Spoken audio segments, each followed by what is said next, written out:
by every meeting with the Chinese, do condemn. Can we force China to condemn? Of course not.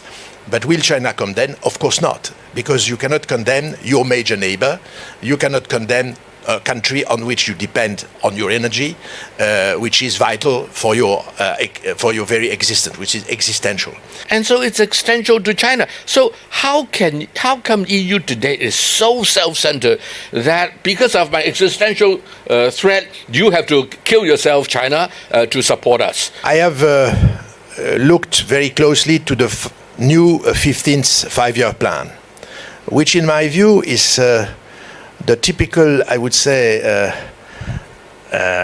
embodiment of how China thinks. And that's the advice I give always to my friends in Europe. Do read what the China write, because it's the result of the outcome of long consultations within the party, and the party is 100 million people. If I look at Trump, his vision goes to the midterm, end of 26. China's vision goes far away.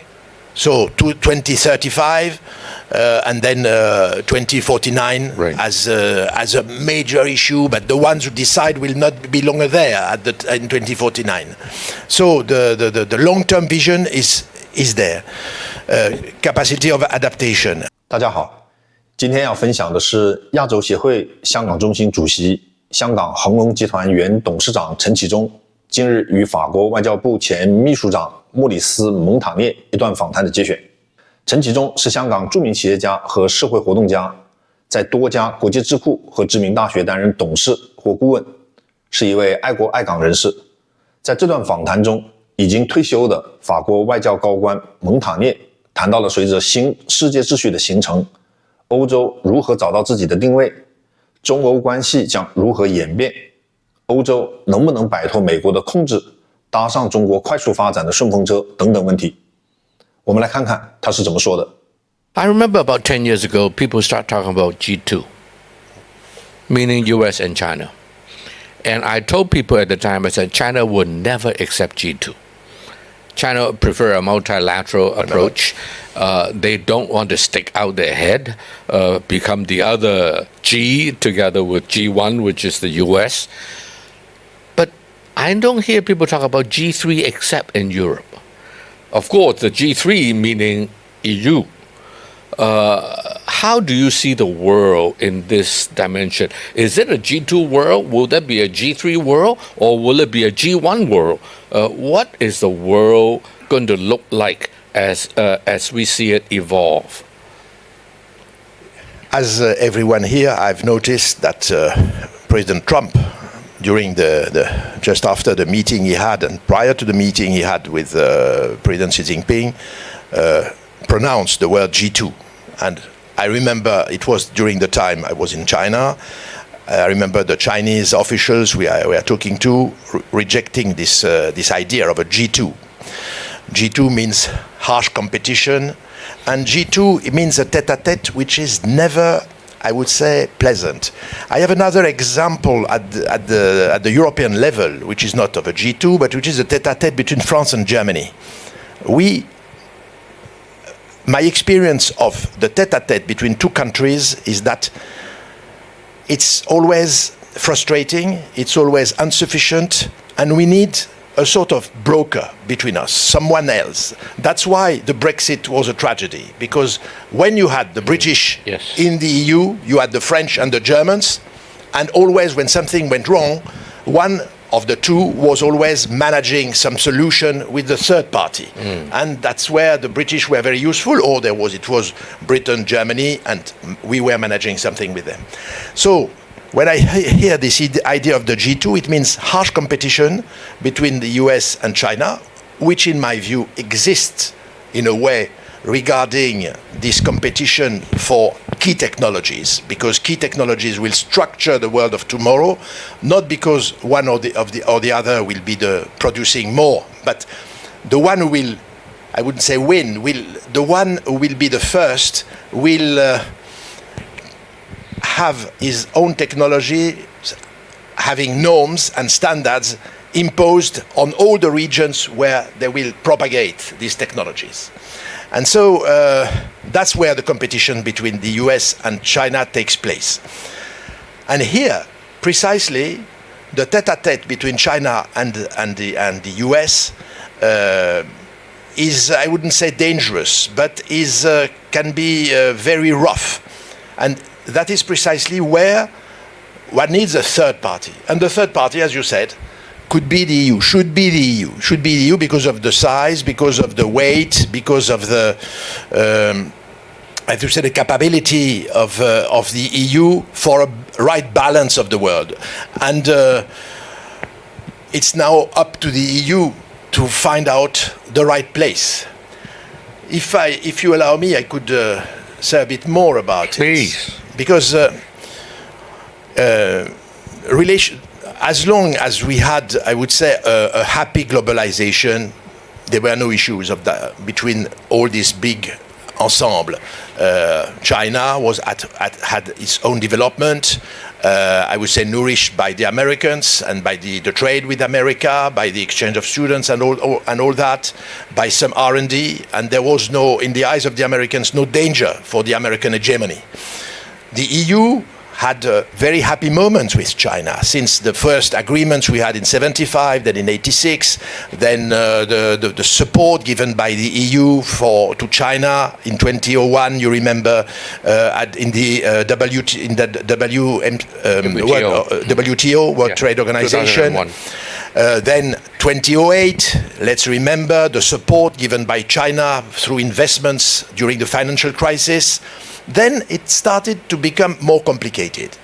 I think 2009, 2008 was the beginning of an awakening, a waking up by the countries, by the emerging countries. Let's call them like that. And let's remember that the BRIC at the time, because the South Africans joined a bit later, they were founded. They started in 2009, which was the first time emerging countries thought, oh my God, should we follow this Western model which can derail, which has derailed already once, which was the war in Iraq, actually. The hubris of the Americans, they wanted, after the fall of the USSR, to impose democracy everywhere. And as President Chirac, whom I served for 5 years, was saying, if democracy is not accepted, we shall bring it in armored vehicles. And that's what happened. Did Chirac say it or America say it? Chirac said that. Said that, and it was not the proper way of having a democracy. And we know the result of this Iraq war. 2008, these were the subprime crisis. I was in London at the time, I remember. A sort of hubris as well. So everything is possible, the bonus are there, no limits. And 2008, the beginning. And so there was a reaction. And at that moment, I remember I was in China in 2016. That was the big issue of China acceding to the market economy status. And we were all discussing about it, and there was a big debate within the EU, should we accept it or not? Is China a developed country? Is China is not a developed country? It was both. And China was practicing dumping, in particular in steel. And so the decision was taken, let's China, I would say, stick to its commitments regarding no dumping policies, and let's postpone the idea of having China in this status of a market economy. So that was the beginning of a frowning, in a way, between China and the European Union. Then there was this idea of 2019. You remember the big visit, tremendous visit of President Xi Jinping to Paris, received by Mrs. Merkel, President Juncker of the Commission. So these were glorious times. When thought at the time, we have a concept, partner, competitor, and systemic rival. I think the concept was not well understood in China, which saw that as a sort of, I would say, reluctance to go ahead with China. That's how I felt it. But it was still a success, because we were considering the rise of China and the fact that Mrs. Merkel herself came from Berlin to Paris, that the President of the Commission came to Paris, that was a sort of tribute paid to China. Yes, we recognize the importance of China in this general, I would say, evolution of the world. It's important to have the perspective. That's why I am just reminding all these events. Then we had the COVID crisis. And the COVID crisis was a major break. Major break because it prevented us from going further. We had to restart, to bounce back on the crisis which had affected us, which had affected China, which had affected the US. It was a new start in a way. And we had the war in Ukraine. And the war in Ukraine, the aggression by the Russians, a violation of the Charter, and at this moment, the fractures of the world which we had observed for the last 10 years took some consistency in a way. Because at that moment, one saw with all the votes at the UN in the early 2022 after the Russians invaded Ukraine, we saw that 40 to 60% of 40 to 60 countries at the UN refused to condemn, but also abstained or were not in the room during the vote, which is the easiest way of not participating. And it was a surprise. It was a surprise, and then this surprise crystallized because we decided to have sanctions on Russia. And we tried to convince the rest of the world. And in fact, we convinced no one. We convinced always the OECD countries. There are only 34 countries who are imposing sanctions on Russia. Now 20 packages, which shows that it is a difficult matter. Russia, the war is still on. Very soon it will be 4 years. And so we saw this fracturing. And China, we insisted on having China condemning Russia. Here, I have my personal views. I think we have retired diplomat. We have put. I am no longer active, Madam Consul General. I am no longer active. I am a free man now, so I have no instructions. We have put this elephant, Ukraine, in the middle of the road for having a closer relationship between the EU and China. Why did I remind all the steps which we had with China, the EU with China? Because it worked very well. We had common interests. But now we have Ukraine. And we say, by every meeting with the Chinese, do condemn. Can we force China to condemn? Of course not. But will China condemn? Of course not. Because you cannot condemn your major neighbor. You cannot condemn a country on which you depend on your energy, which is vital for your very existence, which is existential. And so, as long as we shall do that, it will be very complicated. We start with this first thing. Instead, I think now the story between China and the EU is a story of missed opportunities. Missed opportunities. Why? Because we are attending a global change of international on the international stage, a global change for many reasons. In particular, the fact that emerging countries are organizing themselves, that China has taken a lead. This morning we had a discussion about the international monetary system. My conviction is that what China, but in France and in Europe it's not well understood, what has, I would say, hit the most the international relations are sanctions by the Americans. The extraterritoriality of sanctions is something, through the dollar, through the transactions in dollar, is something which has hit, I would say, the whole of the international community. I made the experience myself. When I was a Secretary General, it was the time President Trump unplugged the agreement, the JCPOA, the General Agreement on nuclear with Iran. So no more agreement. So the Iranians came to us and said, but what will you do? And so all the French companies were threatened if they continued to think of investments in Iran, to which we had against a renunciation on sovereignty regarding the nuclear. We had promised $40 billion of investments. The Iranians were telling us, will you invest? And so all the companies were saying, the French companies, no, we shall not invest because we should be deprived of investing in the US, and we need the US as a market. So the threat by the US made all this agreement totally fall apart. We decided to invent a barter system which was called Instex. The French, the British, and the Germans, we decided. I was the French representative in this device, which was supposed to gather sufficient funds to make the Iranians able to export their oil. And which was the major thing, the major purpose of the agreement for them. And there was never enough money in the fund. It was a sort of barter system. And the Iranians, I remember the vice minister, who is now the minister for foreign affairs in Iran, telling me, do you want us to export pistachio and carpets, or do you want to export our oil?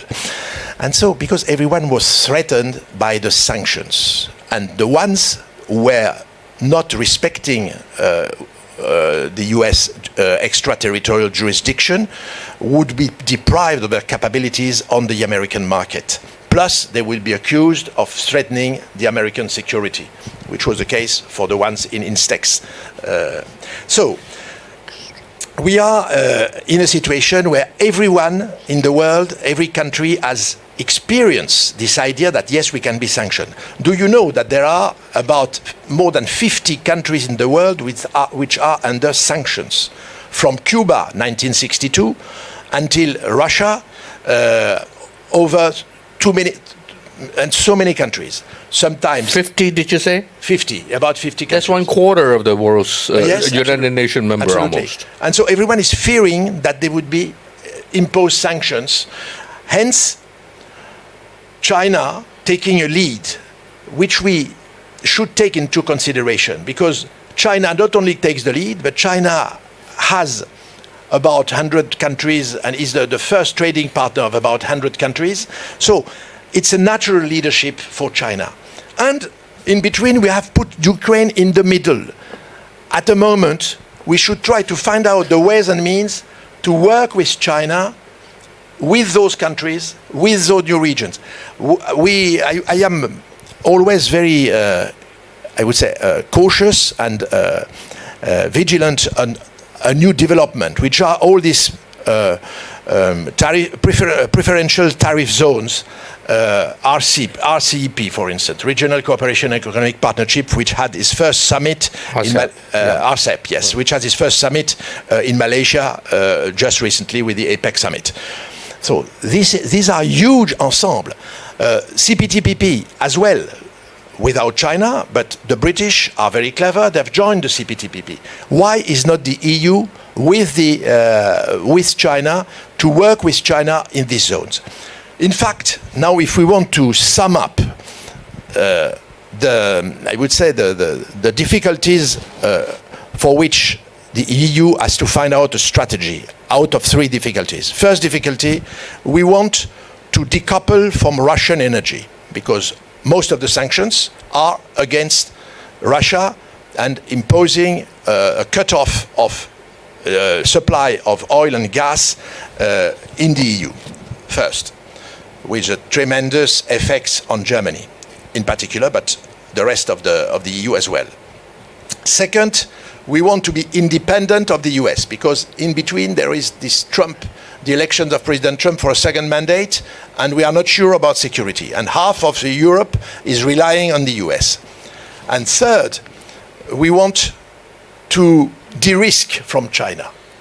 So it's difficult. These are the 3 major objectives we have, which are in fact negative objective in a way, because to de-risk, to decouple, and to be independent, which means, are we alone? No, we are not alone. We are in a globalized world. We have supply chains, we have value chains in which we depend on each other.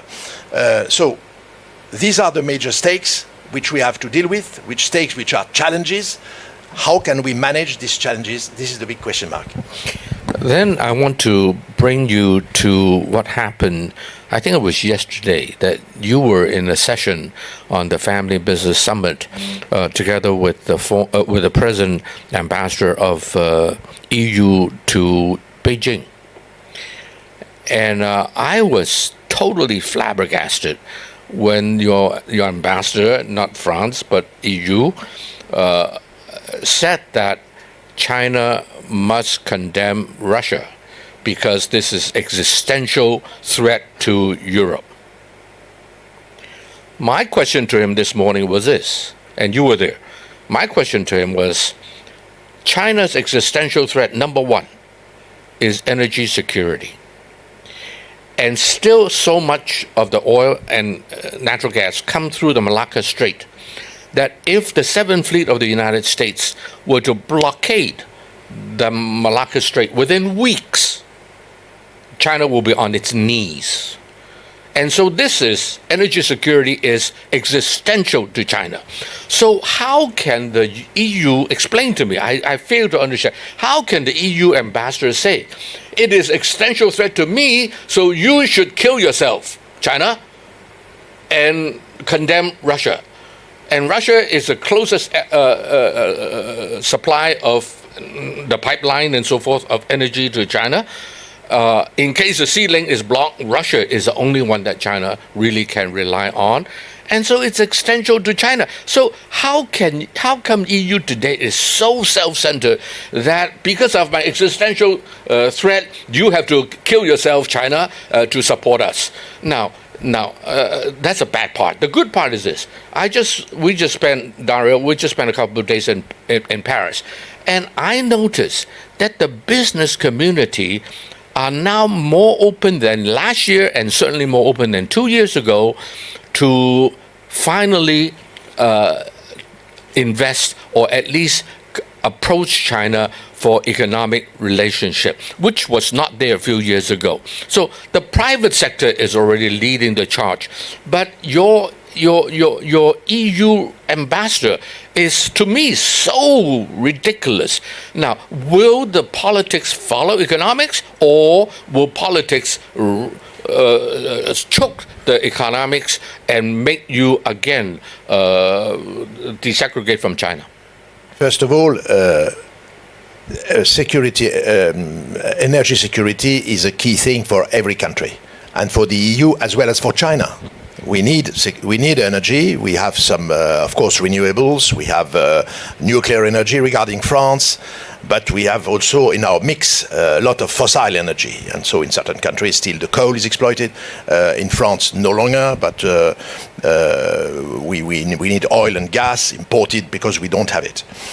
But no, actually there are two kinds of, there is security, energy security, but there is the issue of Ukraine. It is also existential to us, and that's why when I talk about when I say that we have an elephant in the room, which is Ukraine, which is a barrier which obstructs the roads between the EU and China, it's why maybe we should take the thing by another way. It's existential on a security point of view. And there are concepts which have existed in the past, which have totally lost of sight nowadays, which are the concept of pacific coexistence. We can live together without being too close to each other, but I would say admitting that the other can still exist. So pacific coexistence and collective security. In my view, this is one of the ways which could be, I would say, followed to one of the paths which could be followed to find out a solution to Ukraine. And this is the issue of the guarantees of security, which has been, I would say, raised during Trump and Putin's meeting, the first meeting in Anchorage. The issue was there, and this meeting in Budapest, which didn't take place, but this was also on the table. Guarantees of security, which involves the rest of the world. Collective security is not only now as it was during the Cold War between the US and USSR of the time and Russia of now. it should involve every country. After Anchorage, there were many meetings. There was a meeting of the Europeans, and the Europeans have set up a coalition of the willings, which should send troops not too close to the front line, which would be frozen for a while. So plenty of ideas, but actually immediately rejected by the Russians, who said, these are NATO countries. We will never accept any NATO soldier on the Ukrainian soil. So the Ukrainians would like to have some support. And we saw a statement made by Lavrov. I am not here the spokesman of Lavrov, but Foreign Minister of Russia. Of course not. But I think we should look closer to what has been said, because it's not so far away of our own thought. Lavrov mentioned the idea of having guarantees of security exerted by the P5, plus Germany, plus Turkey, and others, which means that it's open. When he says the P5, these are the permanent members of the Security Council, which are the US, which is Russia, which is France and Britain, but as well China. China is involved in a settlement of the crisis, they want it or not. That's something which seems to me very clear for the future. And if I'm not wrong, there were two missions of a special envoy by Beijing, Ambassador Li Hui, who came to Europe last year, who came to Moscow and Kiev and met with counterparts with a 12-point plan in which there are some principles of the Charter of the UN which are reminded, non-aggression, respect of the integrity of borders, respect of sovereignty and all that, on which we agree. There is no recognition of the annexation of territories by Russia on Ukraine. So there is a sort of common ground. So what I wouldn't say this is the solution. What I would say is we should, from our side, find out the ways and means to propose something which is more common ground with a major country like China, which could not be a broker, but impose its own idea and contribute to the solution. It's a matter of finding out the contributors. And so here we are. Because it's true that Ukraine issue is existential to the Western Europe. It's existential to the eastern part of Europe because they have been occupied by the Soviet Union in the past, and so they keep the memory, and it's very important. Memory of the countries are so important. Guarantees of security are crucial. Collective emotional memory of Ukrainians, but collective emotional memories of the Russians. So let's try to find out the ways and means to set up a system which could, I would say, guarantee the independence of Ukraine and get rid of the Ukraine issue between China and the European Union. What do you think what is the game that China is playing? What do they want to see? What kind of role do they perceive themselves to play in the international arena? And will China, Europe be able to, Ukraine elephant aside, will one day build much closer economic ties, if not also political ties, as America retreats to isolationism, which you imply? You ask me about what the policy of China can be. Not being Chinese, it's only the view by an outsider and how I observe it. I have looked very closely to the new 15th five-year plan, which in my view is the typical, I would say, embodiment of how China thinks. And that's the advice I give always to my friends in Europe. Do read what the China write, because it's the result of the outcome of long consultations within the party, and the party is 100 million people, and they don't think alike. All of them have their own ideas. We know what the party's life is in Europe with tiny parties. So, and such a huge, it means even more ideas, even more quarrels, even more, I would say, fights and debates. What I see is the capability of China to adapt and to have the long vision. If I look at Trump, his vision goes to the midterm, end of 26. China's vision goes far away. So to 2035 and then 2049 right. as a major issue, but the ones who decide will not be longer there in 2049. So the long-term vision is there. Capacity of adaptation. When I see the tone is interesting because the tone is assertive. It's very assertive. I think the 15-year plan is the 15th plan, the 15th five-year plan is more assertive than the other one. China is more inflexible and China is more competition. But at the same time, what I see is China doesn't want to impose its own system on others, which makes the difference with many other countries who want to impose who they are. But in my view, what China wants, if not imposing, is to be indispensable. To be indispensable everywhere. Economically, technologically. Yeah. And that's the key thing. So it's an ambition. And my view is, why shouldn't be part of this ambition? There must be ways and means of having this discussion. We thought of the triangle at the beginning of our discussion, EU, US, China. But EU-China, there are plenty, I would say, of ground to find common project, common successes. The European interests don't overlap always the American interests. So how can we depart from this line of following the Americans too much? But the question will come very soon, because I guess the US will try to have us with them to contain China. There is this experience of Nexperia.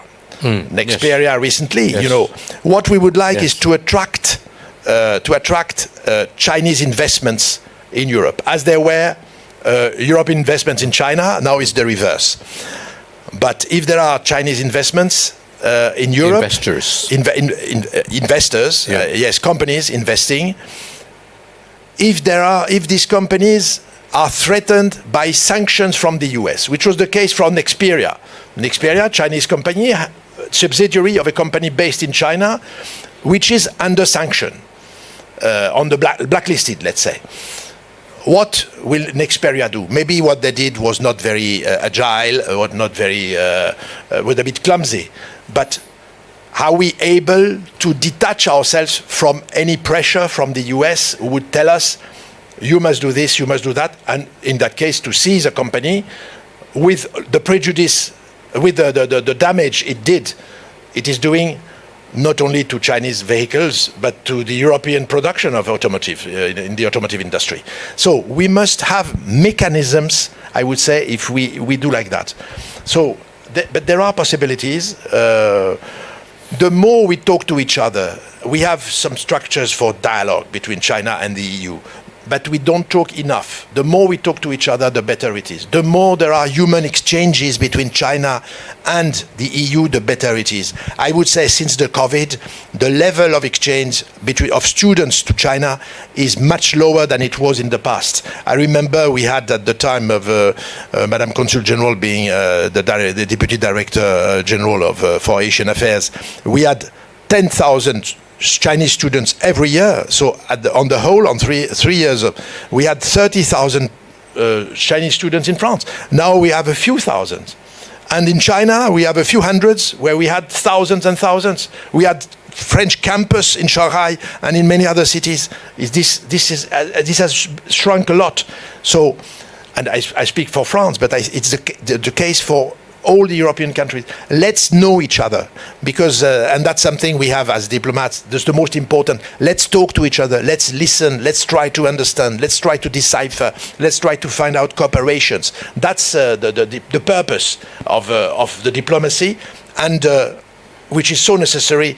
Diplomacy belongs not only to diplomats, but belongs to everyone, to talk to each other and find out ways and means to work together. I want to ask a question about this Sino-Europe EU comprehensive agreement on investment.